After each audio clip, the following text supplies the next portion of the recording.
to develop without wasting.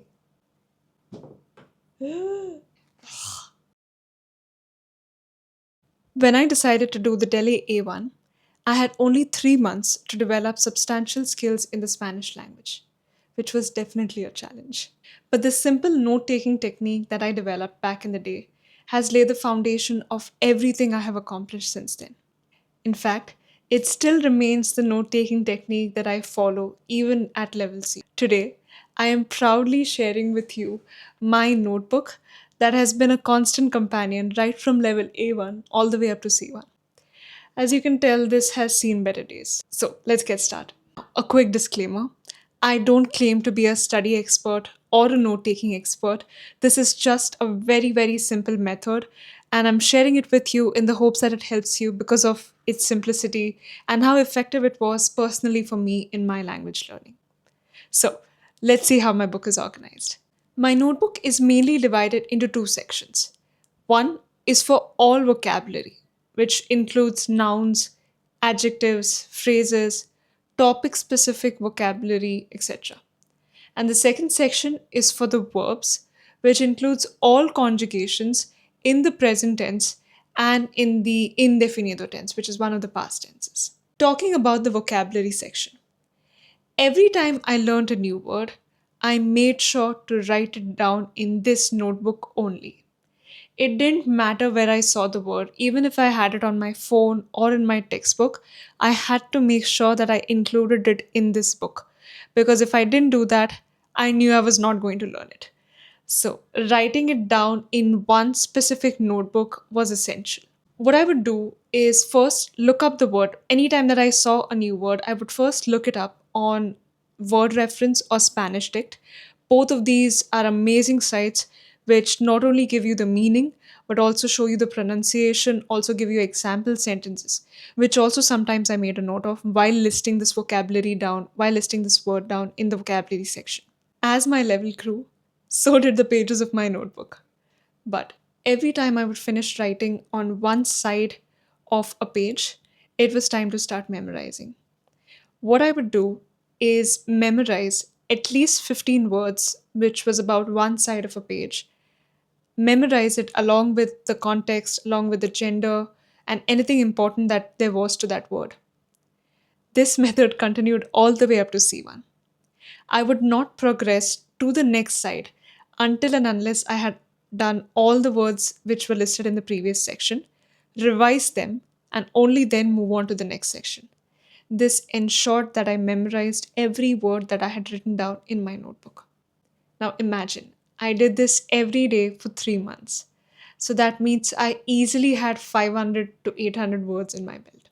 When it came to topic specific vocabulary, all I did was start writing the vocabulary on a new fresh page. The idea was to keep the method very practical, very straightforward. So, just starting on a new fresh page reminded me that this is a new topic, and it also made it very easy to find that topic whenever I needed to. When it came to verbs, I did something similar. Of course, I was going to list down every single verb that I saw in the book again. It didn't matter whether it was an AR ending verb, ER, IR, regular, irregular, didn't matter. If it's a verb, it's going to be in my book. Along with which, in A1, I also listed all 6 conjugations in the present tense. Memorize this as well. So, along with the 15 vocabulary words which I had to learn, it was also a goal to learn 5 new verbs every single day.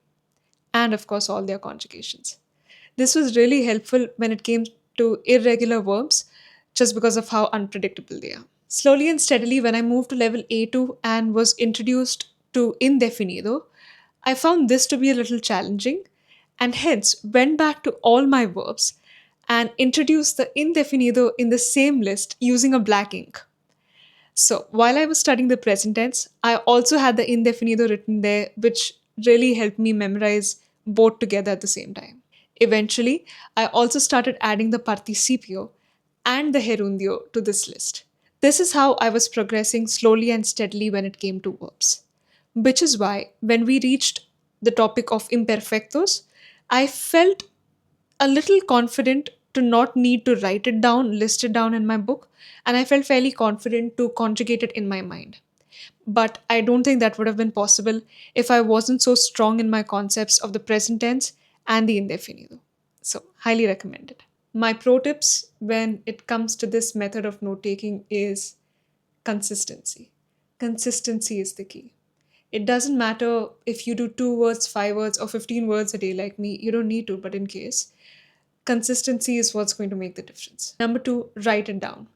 I know some of y'all might not agree with the system of writing everything down and it may seem redundant, but I don't know. I just find it more helpful to write things down because I feel like it reinforces the vocabulary, the words in my head when I do write it down. So I encourage you to do the same. It is helpful. Number three, review it often. I did notice that once I would move on from a certain set of words and I didn't use them or review them as often, I would tend to forget them.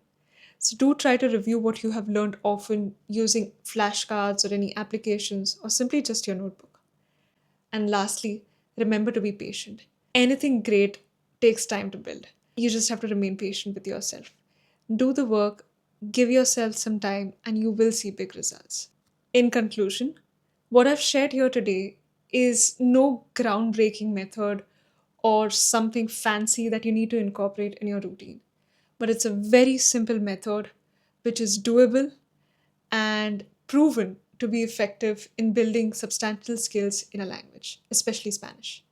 So, if you're preparing for the DELE exams or any other Spanish exams, or even if you're just looking to improve your Spanish skills, I hope that today's video has been helpful in some way or the other.